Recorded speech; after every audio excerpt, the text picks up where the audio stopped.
ব্রুকের ক্যাচটা যখন ছক্কা বানিয়ে দিলেন সিরাজ, তখন তার রান ছিল মাত্র ১৯। এরপর ওয়ানডে মেজাজে ব্যাটিং করে সেঞ্চুরি করে যখন ব্রুক সাজঘরে ফিরছিলেন, তখন ইংল্যান্ড জয়ের দ্বারগোড়ায় পৌঁছে গেছে। প্রথম টেস্টে ৩৭১-এর পর পঞ্চম টেস্টে ৩৭৪ রানও ডিফেন্ড করতে পারছে না ভারত। ৩-১-এর সিরিজ হার এখন যেন সময়ের অপেক্ষা, যদিও গিলদের জন্য বেঁচে আছে হালকা একটু সম্ভাবনা। ব্রুকের সাথে সমানতালে পাল্লা দিয়ে যেন রান তুলেছেন জরুর। সিরিজের শেষ ৩ টেস্টেই করেছেন সেঞ্চুরি। ভারতের বিপক্ষে টেস্টে এখন সবচেয়ে বেশি ১৩ সেঞ্চুরির মালিক তিনি। অপরদিকে ব্রুক যেন উঠছেন ধূমকেতুর ঝড় হয়ে। ৫০ ইনিংসের কম সময়ে টেস্টে ১০ সেঞ্চুরির মালিক বনে গেলেন তিনি। ইন্ডিয়ান পেসার প্রসিদ্ধ কৃষ্ণা সেলিব্রেশন করে ফেলেছিলেন, পরে যখন দেখেন ক্যাচ নয় ৬ হয়ে গেছে, তখন হতাশায় ফেটে পড়েন তিনি। এটি যেন পুরো ম্যাচে ভারতের চিত্র। কৃষ্ণার কাছে ক্ষমা চেয়েছেন সিরাজ। তবে এই ঘটনা কি ভুলতে পারবেন এই ইন্ডিয়ান পেসার? আক্ষেপ কি বাড়বে না ভারতীয় শিবিরে?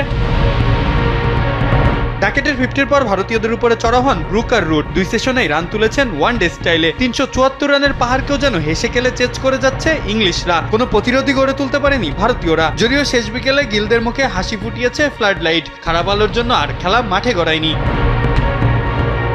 তবে শেষ সেশনে ৭ রানে ২ উইকেট তুলে নিয়ে জয়ের স্বপ্ন দেখছে ভারতও। তবে ইংল্যান্ডের জিততে বাকি মাত্র ৩৫ রান। হাতে উইকেট আছে ৫টা। উইকেটে টিকে আছেন রুটও। টেস্টে ৩৯তম সেঞ্চুরি করে পেছনে ফেলেছেন কুমার সাঙ্গাকারাকেও। ক্রিস ওকসের খেলার সম্ভাবনা না থাকলেও তার গায়েও দেখা গেছে ম্যাচের জার্সি। শেষ দিনে নাটকীয় কিছু করতে পারবে কি ভারত, নাকি আবারও লজ্জা নিয়েই বিদেশ সফর থেকে ফিরবে টিম ইন্ডিয়া?